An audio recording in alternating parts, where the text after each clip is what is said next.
പള്ളിപ്പുറം സാമൂഹ്യക്ഷേമ സംഘത്തിന്റെ 40ാമത് വിദ്യാഭ്യാസ സമ്മേളനം സാമൂഹ്യക്ഷേമ സംഘം ഓഫീസിൽ വെച്ച് നടന്നു. സംഘം സെക്രട്ടറി രത്നൻ സ്വാഗതം പറഞ്ഞ ചടങ്ങിൽ പ്രസിഡന്റ് ചിത്തരഞ്ജൻ അധ്യക്ഷത വഹിച്ചു. വൈപ്പിൻ MLA KN ഉണ്ണികൃഷ്ണൻ ചടങ്ങ് ഉദ്ഘാടനവും സമ്മാന വിതരണവും നടത്തി. ബാലസാഹിത്യകാരൻ CP പള്ളിപ്പുറം പഞ്ചായത്ത് വാർഡ് മെമ്പർമാരായ ഷീല ഗോപി, VT സൂരജ്, KK രാജേഷ് കുമാർ എന്നിവർ ആശംസാ പ്രസംഗങ്ങൾ നടത്തി. വയനാട് ഉൾപ്പെടെ പ്രത്യേകിച്ച് വയനാട്ടിൽ അതിദാരുണമായ സംഭവങ്ങളാണ് ഉണ്ടായിരിക്കുന്നത്. 500-ലധികം പേർ മരണപ്പെട്ടു. 10,000-ലധികം പേർ വിവിധ ക്യാമ്പുകളിൽ കഴിയുകയാണ്. മരണപ്പെട്ടവരിൽ 200-ലധികം പേര് ഇനിയും കണ്ടുകിട്ടാനായിട്ടാണ് ഇരിക്കുന്നത്. ആ മരണപ്പെട്ട മുഴുവൻ പേരുടെയും പേരിൽ ഈ യോഗം അനുശോചനം രേഖപ്പെടുത്തി. വെച്ച് നടത്തിയിട്ട് ആണ് അടുത്ത തുടങ്ങേണ്ടത് എന്ന് തീരുമാനിക്കുകയും തുടർന്ന് നമ്മുടെ വിദ്യാഭ്യാസ സമ്മേളനം എന്ന രീതിയിൽ നമ്മൾ എല്ലാ വർഷവും കുട്ടികൾക്ക് സമ്മാനങ്ങൾ കൊടുക്കുന്ന സമ്മേളനങ്ങൾ സംഘടിപ്പിച്ചു. ആദ്യം കുറച്ച് വിദ്യാർത്ഥികൾക്കാണ് കൊടുത്തത്. ഇപ്പോൾ അത് കൂടി ഓരോ വർഷവും കൂടുതൽ കുട്ടികളൊക്കെ ഇതിൽ ഉൾപ്പെടുത്തി ഇപ്പോൾ നമ്മൾ ഏതാണ്ട് ഈ വർഷം 65 വിദ്യാർത്ഥികളെയാണ് അനുമോദിക്കാനായിട്ട് നമ്മൾ ക്ഷണിച്ചിട്ടുള്ളത്. അവരെല്ലാം അവരോട് എത്തിയിട്ടുണ്ട്. ഈ നമ്മുടെ സംഘത്തിൻ്റെ ഏറ്റവും നല്ല ഒരു പരിപാടിയായി ഈ സമ്മേളനം മാറിക്കഴിഞ്ഞു. ഞാൻ കൂടുതൽ ധരിപ്പിക്കുന്നില്ല. നമ്മൾ സമയം വൈകിയാണ് ഇത് തുടങ്ങാനായിട്ട് തീരുമാനിച്ചത് 11:30. അത് ബഹുമാനപ്പെട്ട മന്ത്രിയുടെ ഒരു സൗകര്യം നോക്കിയിട്ടാണ് ഈ 11:30. സാധാരണ നമ്മൾ 10 മണിക്കാണ് തുടങ്ങാറുള്ളത്, 11:30 നിശ്ചയിച്ചത്. അപ്പോൾ അതുകൊണ്ട് കൂടുതൽ ഞാൻ ദീർഘമായിട്ട് സ്വാഗത പ്രസംഗമൊന്നും നടത്തുന്നില്ല. ഈ സമ്മേളനത്തിൽ അധ്യക്ഷത വഹിക്കുന്നത് നമ്മുടെ സംഘം പ്രസിഡന്റ് ശ്രീ PS ചിത്തരഞ്ജൻ അവர்களാണ്. അദ്ദേഹത്തെ ഔപചാരികമായി ഈ സമ്മേളനത്തിലേക്ക് എന്നിരുന്നാലും ഇത് വർഷം മുടങ്ങാണ്ട് നടത്തുന്നത് സംഘത്തിൽ മരണമടഞ്ഞ കുടുംബ അവരുടെ അംഗങ്ങൾ ഏർപ്പെടുത്തിയിട്ടുള്ള എൻഡോവ്മെന്റ് ഉൾപ്പെടെയാണ്. അതാണ് ഇതിന്റെ പ്രധാനപ്പെട്ട സാമ്പത്തിക സ്രോതസ്.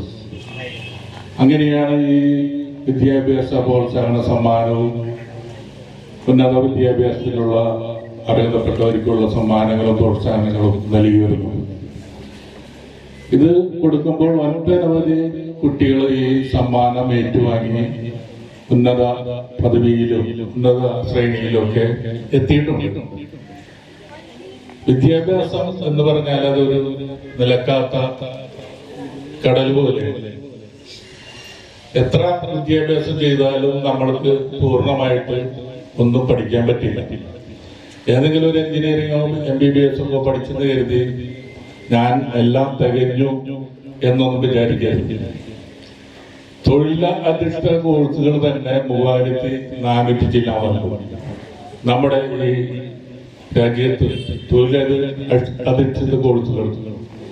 പിന്നെ ഉന്നത വിദ്യാഭ്യാസ മേഖലകളിലുള്ള മറ്റ് വിദ്യാഭ്യാസ പ്രവർത്തികൾ, അതുപോലെ തന്നെ ഗ്രാജുവേറ്റ്. അങ്ങനെ ഉന്നത വിദ്യാഭ്യാസത്തിനൊക്കെ പോയി പഠിക്കുമ്പോൾ നമുക്ക് പല ആളുകളും നമുക്ക് മാതൃകയാണ്. ഇതിപ്പോ ഈ സമ്മാനമാവുന്ന കുട്ടികളിൽ കൂടുതലും പെൺകുട്ടികളാണ്. അത് തന്നെ നമുക്ക് മാതൃകയായിട്ടുള്ളത് നമ്മുടെ വൈപ്പിൻകരയിൽ തന്നെ നമ്മുടെ വൈപ്പിൻ മണ്ഡലത്തിൽ ജനിച്ചു വളർന്ന നമുക്കൊരു വനിതയുണ്ട്, ദളിത് കുടുംബത്തിൽ, ദാശായണി വേളായുധ. അവരീ പറഞ്ഞോണം 112 വർഷങ്ങൾക്ക് മുമ്പ് ജനിച്ചു. നല്ല ദളിത് കുടുംബമാണെങ്കിൽ പോലും വിദ്യാഭ്യാസത്തിന് മുൻതൂക്കം കൊടുത്തിരുന്ന ഒരു കുടുംബമാണ്. അവരുടെ ഇളയച്ചന്റെ നമ്മുടെ പ്രസിഡന്റായിരുന്ന KR നാരായണന്റെ ഇളയച്ചന്റെ മകളാണ് ഈ ദാശായണി വേലായുധ. നമ്മുടെ ഇക്കോ ഷോപ്പ് അതിന്റെ പ്രതിനിധികൾ 50,000 രൂപ മുഖ്യമന്ത്രിയുടെ ദുരിതാശ്വാസ നിധിയിലേക്ക് നൽകുന്നതിന് വേണ്ടി എന്നെ ഏൽപ്പിക്കുകയും ഞാൻ ഏറ്റുവാങ്ങുകയും ചെയ്തിട്ടുള്ളത്. ഇക്കോ ഷോപ്പിന്റെ സംഘാടകരും അതിൻ്റെ നേതാക്കന്മാരും കാണിച്ച മാതൃകാപരമായ ഈ പ്രവൃത്തിയെ ഞാൻ ഈ സന്ദർഭത്തിൽ അഭിനന്ദിക്കുകയാണ്.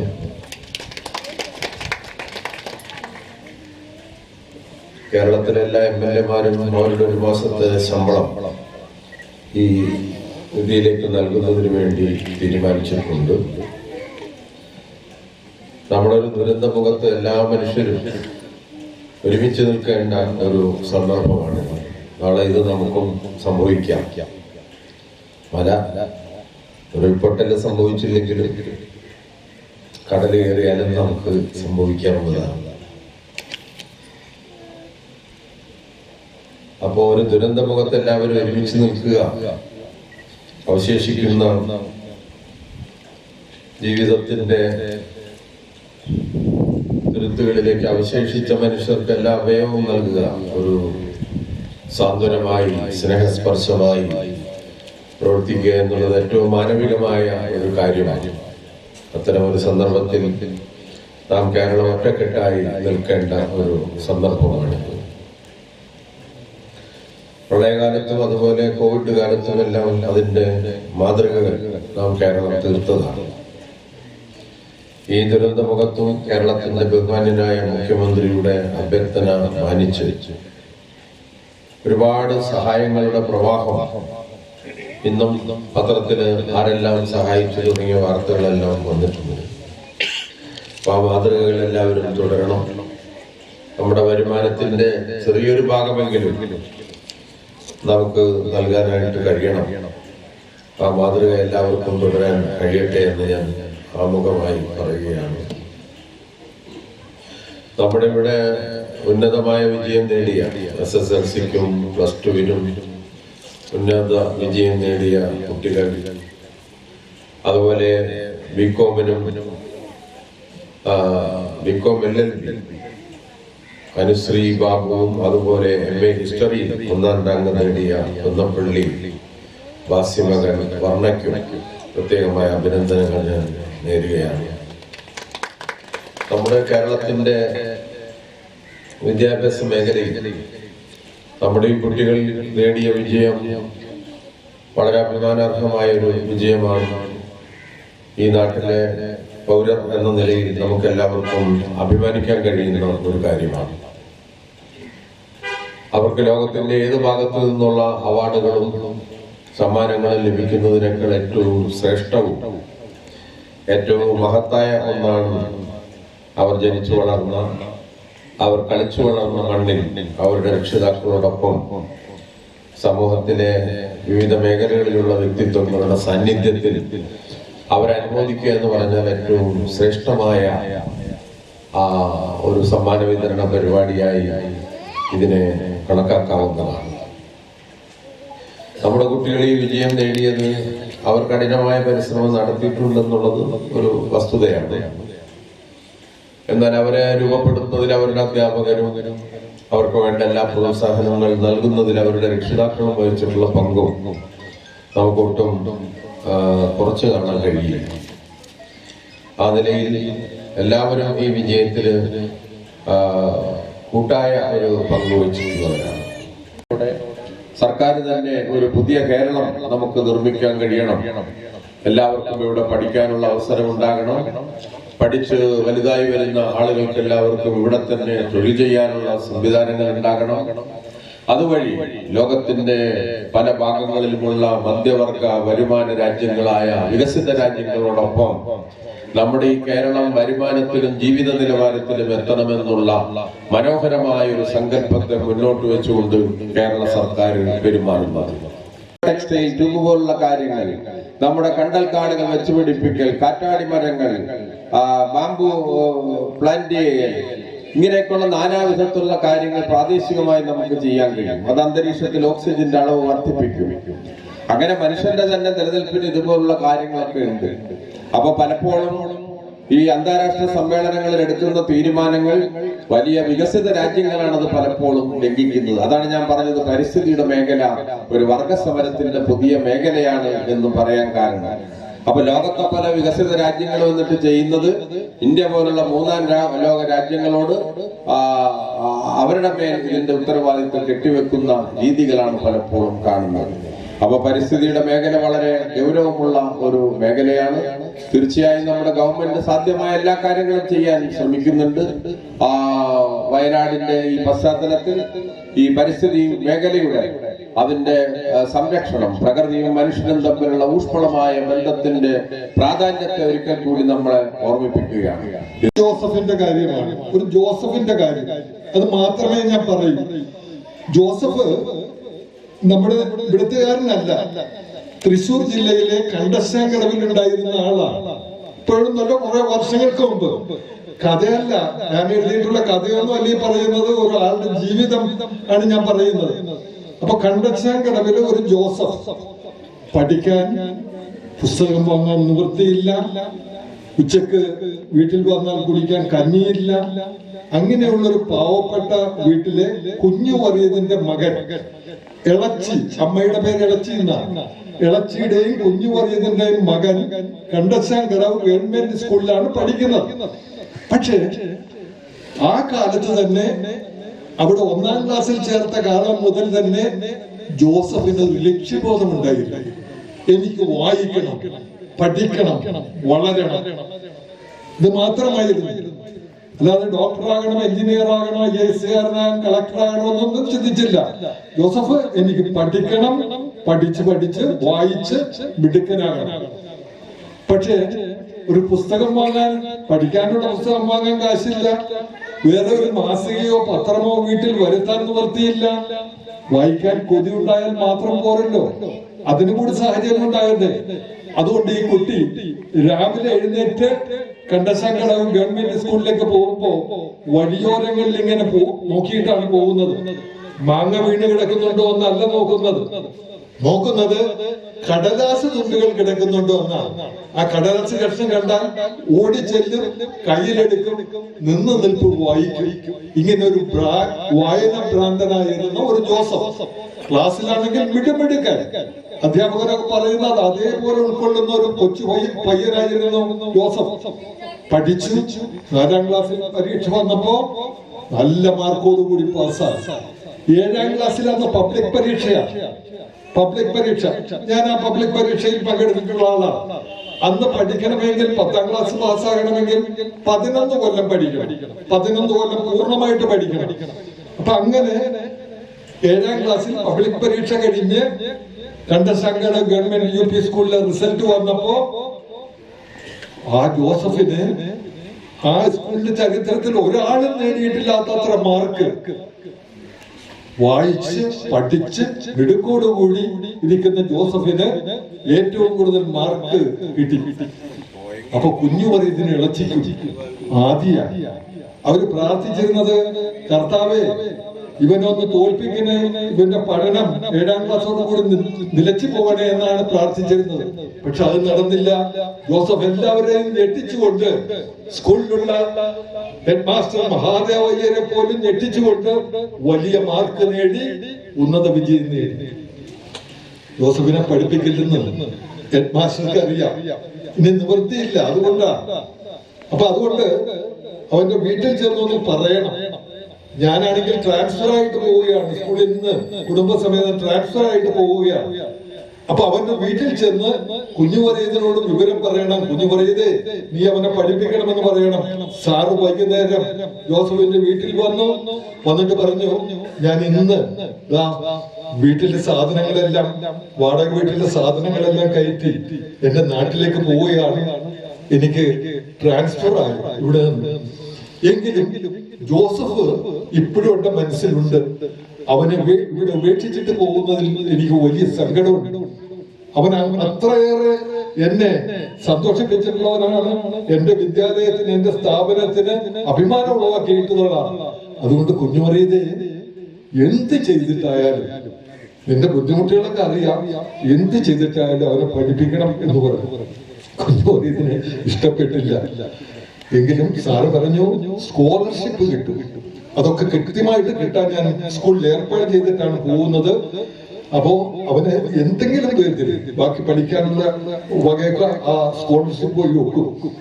പറഞ്ഞിട്ട് സാറ് യാത്ര പറയുമ്പോൾ പോക്കറ്റിലേക്ക് കൈയിട്ടു, ഗദർ ജുബയുടെ പോക്കറ്റിലേക്ക് കൈയിട്ടുകൊണ്ട് ഒരു കടലാസ് പോയി കയ്യിലെടുത്തു. ജോസഫേ, എന്റെ ഒരു സമ്മാനമായിട്ട് ഇത് ഇരിക്കട്ടെ എന്ന് പറഞ്ഞു. കുറച്ച് ചില്ലറ നാണയങ്ങളായിരുന്നു. സ്കൂളിൽ ചേരാനുള്ള അഡ്മിഷൻ ഫീസ് അതിലുണ്ടായിരുന്നു. അത്യാവശ്യം ചില പുസ്തകങ്ങൾ വാങ്ങാനുള്ള കാശും അതിലുണ്ടായിരുന്നു. അങ്ങനെ ജോസഫ് 8ാം ക്ലാസ്സിൽ ചേർന്നു. അവിടെയും വായന തന്നെ വായന. ഏത് കൂട്ടുകാരനോട് ചോദിച്ചാലും നിന്റെ കയ്യിൽ എന്തെങ്കിലും പുസ്തകം ഉണ്ടോ എന്നാണ് ചോദിക്കുന്നത്. അങ്ങനെ വായിച്ച് പഠിച്ച് SSLCക്കും വലിയ വിജയം. അപ്പൊ പിന്നെ പഠിപ്പിക്കാതെ എങ്ങനെയാണ് ഇരിക്കുന്നത്? പരിചയമുള്ള ആളുകളൊക്കെ കുഞ്ഞുമറിയതോട് പറഞ്ഞു, കുഞ്ഞുമറിയത് അവൻ അങ്ങനെ കളയേണ്ട ആളല്ല, അവനെ സെന്റ് തോമസ് കോളേജിൽ ചേർക്ക്. സെന്റ് തോമസ് കോളേജിൽ കൊണ്ടുപോയി ഇന്റർമീഡിയറ്റിൽ ചേർത്ത്. ഇന്റർമീഡിയറ്റ് എന്ന് നമ്മള് +2 പ്രീ ഡിഗ്രി എന്നൊന്നല്ല പറയുന്നത്, ഇന്റർമീഡിയറ്റിൽ ചേർത്തു. അവിടെയും അവൻ അത്ഭുതം സൃഷ്ടിച്ചു. ഇന്റർമീഡിയറ്റിന് അന്ന് ഒരേ യൂണിവേഴ്സിറ്റി ഉള്ളൂ, കേരള യൂണിവേഴ്സിറ്റിയിൽ ഏറ്റവും കൂടുതൽ മാർക്ക്. ആ മാർക്കിനോടൊപ്പം അവന്റെ വായനയും അങ്ങനെ വളർന്നു. 10ാം ക്ലാസ്സിൽ വന്നപ്പോ ഇതേപോലെ മികച്ച വിജയമൊക്കെ നേടി. ഇവിടെ സെന്റ് തോമസ് കോളേജിൽ നിന്ന് മികച്ച വിജയം നേടി. ഡിഗ്രിക്ക് BA ഡിഗ്രിക്ക് ചേർന്നു. ഡിഗ്രിക്കും റെക്കോർഡ് ബ്രേക്ക് ചെയ്തു. 1ാം സ്ഥാനം നേടിക്കൊണ്ടല്ല, ഇതുവരെ ആരും നേടിയിട്ടില്ലാത്ത മാർക്ക് നേടിക്കൊണ്ട് കണ്ടശങ്കടവിലെ ജോസഫ് 1ാമനായി. അപ്പോ ഇനി MAക്ക് ചേർക്കാമെന്ന് പറഞ്ഞില്ലല്ലോ. MAക്ക് ചേർന്നു. ഈ അത്ഭുതം തന്നെയാണ് ജോസഫ് സൃഷ്ടിച്ചത്. അതിനിടയിൽ ഞാൻ അത് ചുരുക്കി പറഞ്ഞതാണ്. അതിനിടയിൽ അപ്പൻ വായിക്കാൻ കൂട്ടുകാരിൽ നിന്ന് വാങ്ങിയ പുസ്തകങ്ങളൊക്കെ ദേഷ്യം കയറിയിട്ട് എടുത്ത് കഞ്ഞിയടുപ്പിൽ വെച്ച് കത്തിച്ചു കളഞ്ഞ സംഭവം കൊണ്ട് അത് ഞാൻ പറഞ്ഞില്ല. 4 ഭാഷാകാവ്യങ്ങൾ എന്ന് പറഞ്ഞ് ഒരു പുസ്തകം കൂട്ടുകാരോട് മേടിച്ചതാണ്. അച്ഛൻ വരുമ്പോ ഈ പുസ്തകം വായിച്ചുകൊണ്ടിരിക്കുകയാണ്. അത് വാങ്ങി ഇഷ്ടപ്പെടാത്തത് കൊണ്ട് ആ പുസ്തകം ചുരുട്ടി കഞ്ഞിയടുപ്പിലേക്ക് വെച്ച് കത്തിച്ചു കളഞ്ഞു, ചാരമായി പോയി. അതെല്ലാം പിന്നിട്ടാണ് ജോസഫ് ഇങ്ങനെ മികച്ച വിജയം നേടിയത്. അപ്പൊ സെന്റ് തോമസ് കോളേജ് ആ തൃശ്ശൂർ രൂപതക്കാരും അച്ഛന്മാരും ബിഷപ്പൊക്കെ ചേർന്ന് നടത്തുന്ന സ്ഥാപനമാണ്. അവർ പറഞ്ഞു, ഇവനൊരു അത്ഭുത ബുദ്ധിയാണ്, ഇവനെ നമുക്ക് പുറത്തേക്ക് വിടരുത്, ഇവൻ ഈ അങ്കണത്തിൽ വേണ്ടവനാണ്. നിന്റെ കയ്യിൽ എത്ര കാശുണ്ടെന്നൊന്നും ചോദിച്ചില്ല, കൃത്യമായിട്ടൊരു ഉത്തരവ് എഴുതി അവിടെ കൊടുത്തു. നാളെ മുതൽ ഈ കലാലയത്തിൽ അധ്യാപകനായി നിന്നെ നിയമിച്ചിരിക്കുന്നു. അപ്പോ ആ കൊച്ചു ജോസഫിന്റെ പേര്, ആളുടെ പേര് വലിയ വ്യത്യാസം വന്നു. പ്രൊഫസർ ജോസഫ് മുണ്ടശ്ശേരി എന്നായിരുന്നു ആ പേര്. ഏറ്റവും മികച്ച, കേരളത്തിന് ഏറ്റവും മികച്ച സാഹിത്യ സംഭാവനകൾ നൽകിയ നോവലും കഥയും നിരൂപണ ഗ്രന്ഥങ്ങളും പഠന ഗ്രന്ഥങ്ങളും ഒക്കെ ആയിട്ട് അനേകം ഗ്രന്ഥങ്ങൾ എഴുതിയ കേരളത്തിന്റെ ആദ്യത്തെ വിദ്യാഭ്യാസ മന്ത്രി ഇവിടുന്നാണ് വന്നതെന്ന് ഓർക്കണം. ഞാനിത് പറയാൻ വേണ്ടിയാണ്. ഒന്നുമില്ലായ്മയിൽ നിന്നാണ് ഇവരൊക്കെ വളരുന്നത്.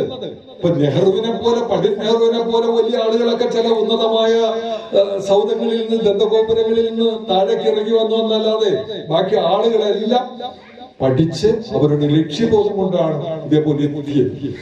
നമ്മൾ ഈ പ്രദേശമൊക്കെ പാവപ്പെട്ടവരുടെ ഒരു ഇടമാണ്. എനിക്കറിയാം, നന്നായിട്ട് അറിയാവുന്ന കയർത്തൊഴിലാളികളുടെയും ചകരി തൊണ്ടു തല്ലുന്നവരുടെ എല്ലാം നാടായിരുന്നു. എല്ലായിടത്തും ഇത് തന്നെയായിരുന്നു. പാവപ്പെട്ട നാട്ടുകൾ എപ്പോഴും അധ്വാന ശക്തിതൻ പാട്ടുപാടുന്നത് കേൾക്കാം, താരിളം കൈകൾ തൊണ്ടു തല്ലുന്നതിന് താളവും മേളവും കേൾക്കാം. 60 കൊല്ലം മുൻപ് ഞങ്ങളൊക്കെ കുട്ടികളായിരുന്ന കാലത്ത് അമ്മമാര് തലയിൽ കൊണ്ടൊക്കെ കെട്ടി ഈ തോടിന്റെ അരികിലെല്ലാം വെയിലിൽ നോക്കുന്നതിന് മുമ്പ് ഇറന്നിരിക്കും. ഇതിനാണ് അടുപ്പിൽ ഈ പുകയാണ്. ഒരു കട്ടൻ കാപ്പിയെങ്കിലും കട്ടൻ ചായയെങ്കിലും എന്റെ മക്കൾക്ക് ഉണ്ടാക്കി കൊടുക്കാൻ വേണ്ടി പാട്ട് കേട്ടിരിക്കുന്ന അമ്മമാർ വെളുപ്പിന് 4 മണിക്ക് എഴുന്നേറ്റ് കയറ് പിരിക്കാൻ പോകുന്ന ആളുകൾ. അതിലൊരാളായിരുന്നു എന്റെ അപ്പൻ. എനിക്ക് അതുകൊണ്ടാണ് നന്നായിട്ട് അറിയാം. വെളുപ്പിന് 4 മണി മുതൽ വൈകുന്നേരം 4 മണി വരെ ജോലി ചെയ്താൽ 2 രൂപയായിരുന്നു കൂലി. വേദനയുടെ, യാതനയുടെ, പട്ടിണിയുടെ കാലം. ഈ ജോലി തന്നെ 2-3 ദിവസം ഉണ്ടാവും. അന്നൊക്കെ ഞങ്ങൾ എങ്ങനെ പഠിച്ചു എന്നൊരു നിവൃത്തിയില്ല. ഈ അടുത്തൊരു മനുഷ്യനുണ്ടായിരുന്നു, ഈ സംഘത്തിന്റെ പ്രസിഡന്റ് ആയിരുന്ന എന്റെ ഒരു അധ്യാപകൻ ഉണ്ടായിരുന്നു. അദ്ദേഹത്തിന്റെ പേര് ധർമ്മരത്നം മാസ്റ്റർ എന്നായിരുന്നു. VM ധർമ്മരത്നം മാസ്റ്റർ എന്നായിരുന്നു. പേരിന് ഏറ്റവും ഉചിതനായ ആള് ധർമ്മരത്നം. ആ ധർമ്മം എനിക്ക് കിട്ടിയിട്ടുണ്ട്. 9ാം ക്ലാസ്സിൽ വെച്ച് എന്റെ പഠനം നിലച്ചു പോവുക. വേറെ നിവൃത്തിയില്ല, ഒരു നിവൃത്തിയില്ല. ആരോട് ചോദിക്കാനല്ല, ചോദിച്ചാൽ കിട്ടുന്ന കാലമല്ല. ധർമ്മ മാസ്റ്റർ ക്ലാസ്സിൽ വരാതായി എന്നെ കൂട്ടുകാരെ വിളിച്ച് അയച്ച് അവിടുന്ന് വരുത്തിച്ചിട്ട് ഇവിടെ ക്ലാസ്സിൽ വരാത്തത് ഫീസ് കൊടുത്തിട്ടില്ല സാർ, ഇനി നിവൃത്തിയില്ല. അതുകൊണ്ട് അപ്പം പറഞ്ഞു ഇനി പഠിപ്പ് നിർത്താൻ പറഞ്ഞു. അതുകൊണ്ട് ഞാൻ ഇനി വരുന്നില്ല. കാരണം ഫീസ് കൊടുത്തല്ലോ. ആരാണ് പറഞ്ഞത് ഫീസ് കൊടുത്തിട്ടില്ലെന്ന്? രജിസ്റ്റർ നിവർത്തി എന്റെ കോളത്തിൽ ആ ഫീസ് വരവ് വെച്ചിരിക്കുന്നത് ഞാൻ കണ്ടു. ഞാൻ തന്നിട്ടില്ല സാർ. അത്ഭുതപ്പെട്ടു പോകും. പോക്കറ്റിൽ, സ്വന്തം പോക്കറ്റിൽ നിന്ന് അന്ന് നിസ്സാരമായിട്ടുള്ള ശമ്പളം കിട്ടുന്ന ഒരു കാലമാണ്. ഒരു അധ്യാപകൻ എനിക്ക് വേണ്ടി, അദ്ദേഹം മറ്റു പലർക്കും വേണ്ടിയും അങ്ങനെ ചെയ്തിരിക്കാൻ. അദ്ദേഹത്തിന്റെ പേരിലാണ് ഇവിടെ ഈ അവാർഡുകൾ. ഇന്ന് ധർമ്മരത്ന മാസ്റ്ററുടെ ഓർമ്മ കൂടി പുതുക്കുന്ന അവാർഡുകളാണ്. അതുകൊണ്ടാണ് ഞാൻ അത് പറഞ്ഞത്. അങ്ങനെയുള്ള ക്ലേശകരമായ സാഹചര്യത്തിൽ നിന്നൊക്കെയാണ് ആളുകൾ വളർന്നത്. അപ്പൊ ഇതെല്ലാം ഇപ്പൊ ഈ അവാർഡ് വാങ്ങുന്ന കുട്ടികളൊക്കെ മനസ്സിലാക്കേണ്ട കാര്യമാണ്. നമ്മുടെ ലക്ഷ്യബോധം നമ്മളെ ഉയരങ്ങളിലേക്ക് കൊണ്ടുപോകും. Sreelakshmi doctor Sunil Kumar, Gayathri doctor. അടുത്തത് സംസ്ഥാന സ്കൂൾ കലോത്സവത്തിൽ ലക്ഷ്മി ആഘോഷം തിരുവാതിര ഗ്രേഡ് ജയകുമാർ പുത്തേരി, സംസ്ഥാന ബിനോയ് കണ്ണൻ പരുത്തിയെഴുത്ത്, ഗാഥ സുധീർ. നിങ്ങൾക്ക് ഈ ഒരു അവസരം കിട്ടുകയില്ല. നന്നായി പഠിക്കുക. പഠിച്ചാൽ മാത്രം പോരാ, നന്നായി പഠിക്കുക. ഉന്നത വിജയം കരസ്ഥമാക്കാൻ വേണ്ടി മാത്രം വളരെ ലക്ഷ്യബോധത്തോടുകൂടി പഠിക്കാനായിട്ട് നിങ്ങൾ എല്ലാവരും ആത്മാർത്ഥമായി സഹകരിക്കണമെന്നാണ് എനിക്ക് പറയാനുള്ളത്. ആ യജ്ഞത്തിൽ നിങ്ങളോടൊപ്പം ഞങ്ങൾ എല്ലാവരും, ഇതേപോലെയുള്ള സംഘങ്ങളായാലും മറ്റ് സംഘടനകളായാലും ഒക്കെ നിങ്ങളോടൊപ്പം, നിങ്ങളുടെ പിന്നിൽ നിങ്ങളെ സഹായിക്കാൻ ഞങ്ങൾ ഉണ്ടാകും. ആ ഒരു ഇത് മാത്രം പറഞ്ഞുകൊണ്ട് ഇവിടെ ഫുൾ A+ വാങ്ങിച്ച കുട്ടികളും അതേപോലെ LLBക്ക് ഉന്നത വിജയം കരസ്ഥമാക്കുകയും MA ഹിസ്റ്ററിക്ക് ഉന്നത വിജയം കരസ്ഥമാക്കിയ വർണ്ണ എന്നിവരെ ഏറ്റവും സ്നേഹത്തോടെ ഈ പരിപാടിയിലേക്ക് ആശംസകൾ അർപ്പിക്കുകയും ഇനിയും നിങ്ങൾക്ക് ഉയരങ്ങളിലേക്ക് എത്തിച്ചേരാൻ സാധിക്കട്ടെ എന്ന് മാത്രം പ്രാർത്ഥിച്ചുകൊണ്ട് നിർത്തുന്നു. വിദ്യാർത്ഥികളെയും അതേപോലെ നമ്മുടെ സമൂഹത്തിൽ തന്നെ വളരെ നല്ല രീതിയിൽ ഇടപെട്ടുകൊണ്ടിരിക്കുന്ന ഈ സംഘം മറ്റുള്ള സംഘങ്ങൾക്കും കൂടുതൽ മാതൃകയാവട്ടെ എന്നാണ് എനിക്ക് പറയാനായിട്ടുള്ളത്. എന്തായാലും എല്ലാ വർഷവും നമ്മൾ നടത്തുന്നത് പോലെ ഈ വർഷവും ഈ വിദ്യാഭ്യാസ സമ്മാന വിതരണങ്ങളെല്ലാം നമ്മൾ നടത്തി നന്നായിട്ട് മുന്നോട്ട് പോകുന്നുണ്ട്. അടുത്ത വർഷവും കൂടുതൽ നന്നായിട്ട് ഇതിന്റെ പ്രവർത്തനം മുന്നോട്ട് കൊണ്ടുപോകട്ടെ എന്ന് ഞാൻ ആശംസിക്കുകയാണ്. അതുപോലെ തന്നെ നമ്മളുടെ വിവിധ മേഖലകളിലുള്ള അംഗീകാരം നേടിയിട്ടുള്ള കുട്ടികളെ ഇവിടെ ആദരിക്കുകയുണ്ടായി. അവരെല്ലാം ഇനിയും കൂടുതൽ നല്ല രീതിയിലേക്ക്, നമ്മുടെ എല്ലാ കുട്ടികളും നല്ല രീതിയിലേക്ക് വിദ്യാഭ്യാസ, ഇപ്പോ MLA ഉൾപ്പെടെ പറഞ്ഞു, നമ്മളുടെ വിദ്യാഭ്യാസ സമ്പ്രദായത്തിൽ ഒട്ടനവധി മാറ്റങ്ങളാണ്. കരിക്കുലം ഉൾപ്പെടെ പുതിയ പുതിയ വിദ്യാഭ്യാസ കാര്യങ്ങളാണ് നടത്തിക്കൊണ്ടിരിക്കുന്നത്. അതിൽ ഏറ്റവും വലിയ ഉദാഹരണം തന്നെയാണ് നമ്മളിപ്പോ 3ാം ക്ലാസ്സില് നമ്മുടെ സ്കൂളിൽ പഠിപ്പിക്കുന്നത്. നമ്മുടെ അടുക്കളയിൽ നിന്നും നമ്മുടെ വിദ്യാഭ്യാസം തുടങ്ങണമെന്നാണ് പറഞ്ഞേക്കുന്നത്. നമ്മുടെ അടുക്കളയിൽ ജെൻഡർ സൗഹൃദ അടുക്കള എന്നുള്ള രീതിയിൽ വരെ നമുക്ക് വിദ്യാഭ്യാസം ആയി മാറിയിരിക്കുകയാണ്. അത് സമൂഹത്തോടുകൂടി അല്ലെങ്കിൽ സമൂഹത്തിന്റെ ഭാഗമാകാൻ പറ്റുന്ന രീതിയിലുള്ള ഒരു കരിക്കുലം തന്നെയാണ് നമ്മുടെ സർക്കാർ ഇതുമായി ബന്ധപ്പെട്ട് എനിക്ക് സൂചിപ്പിക്കാനായിട്ടുള്ളത്. എന്തായാലും എല്ലാ കുട്ടികൾക്കും വിജയാശംസകൾ നേരുകയാണ്. അതുപോലെ എനിക്ക് പ്രധാനമായിട്ട് ഒരു കാര്യമാണ് നമ്മളോട് പറയാനായിട്ടുള്ളത്. ഇഷ്ടംപോലെ വിഷയങ്ങൾ നമ്മുടെ മുന്നിലുണ്ടെങ്കിലും ഒറ്റ കാര്യം മാത്രം പറഞ്ഞുകൊണ്ട് ഞാൻ അവസാനിപ്പിക്കുകയാണ്. നമ്മുടെ നാട്ടില് ഇപ്പൊ ഏറ്റവും വലിയൊരു പ്രശ്നം മാലിന്യമാണ്. മനസ്സുകളിലുള്ള മാലിന്യങ്ങളുണ്ട്, അതേപോലെ നമ്മുടെ പരിസരത്തുള്ള മാലിന്യങ്ങളുണ്ട്. മനസ്സിലുള്ള മാലിന്യങ്ങളെല്ലാം നീക്കിക്കൊണ്ടാണ് ഇപ്പോൾ നമ്മൾ വയനാട് പോലെയുള്ള സ്ഥലങ്ങളിലുണ്ടായ ദുരന്തങ്ങളിൽ നമ്മളെല്ലാവരും ഒറ്റക്കെട്ടായി പ്രവർത്തിക്കുന്നത്. പക്ഷെ നമ്മുടെ സമൂഹത്തിലെ മറ്റു മാലിന്യങ്ങള് ഒരു പരിധി വരെ നമുക്ക് ഒഴിവാക്കാൻ പറ്റുന്ന മാലിന്യങ്ങളുണ്ട്. അതില് നമ്മളുടെ പ്രദേശത്ത് ഇപ്പോഴും നമ്മൾ ഓരോരുത്തരും നമ്മളത് ആത്മപരിശോധന നടത്തേണ്ടതായിട്ടുണ്ട്. നമ്മുടെ വയനാട്ടിലുള്ള അവസ്ഥ നമുക്കെല്ലാം വിശപ്പ് വന്നിട്ടുണ്ട്. വീട്ടിൽ ചെന്ന് അമ്മ വെച്ചേക്കുന്ന കറികൾ അതെല്ലാം കൂട്ടി സുഭിക്ഷമായിട്ട് ഭക്ഷണം കഴിക്കുക. പക്ഷേ വയനാട്ടിലെ കുട്ടികളുടെ അവസ്ഥ നോക്കിയിട്ടുണ്ടോ? കാരണം അവർക്കിപ്പോൾ ഫുൾ A+ വാങ്ങിച്ച കുട്ടികളുണ്ടാവാം,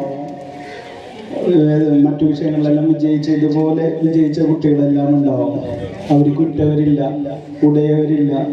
അതുപോലെ തന്നെ ഇനി പഠിക്കാൻ എന്ത് ചെയ്യും? അല്ലെങ്കിൽ അവർക്ക് സ്വന്തം വീട്ടിലോട്ട് തിരിച്ചു പോകാൻ വീട് ഏതാണ്, അല്ലെങ്കിൽ അവർ താമസിക്കുന്ന സ്ഥലം ഏതാണെന്ന് പോലും അറിയാത്ത അവസ്ഥയിലാണ് ഇന്ന് വയനാട് കിടക്കുന്നത്. അപ്പം നമ്മൾക്ക് കഴിയാവുന്ന സഹായങ്ങൾ യുവജനങ്ങൾ നിങ്ങളുടെ മുന്നിൽ ഇറങ്ങിയിട്ടുണ്ട് വയനാടിനെ സഹായിക്കാനായിട്ട്.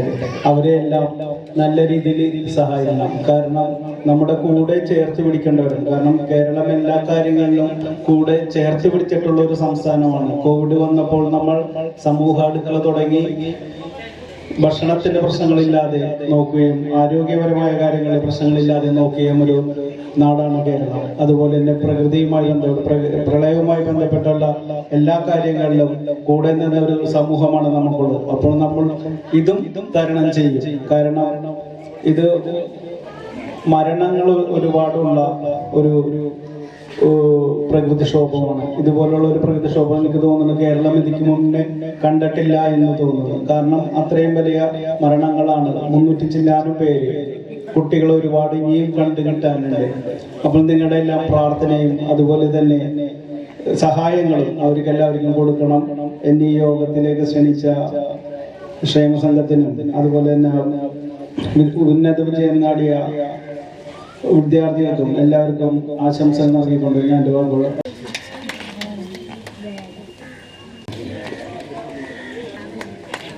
ലൈല ബാബു പറമ്പിൽ, കിരൺ കെ രാഹുലൻ മാർബിളിമ്പാടത്തോടെ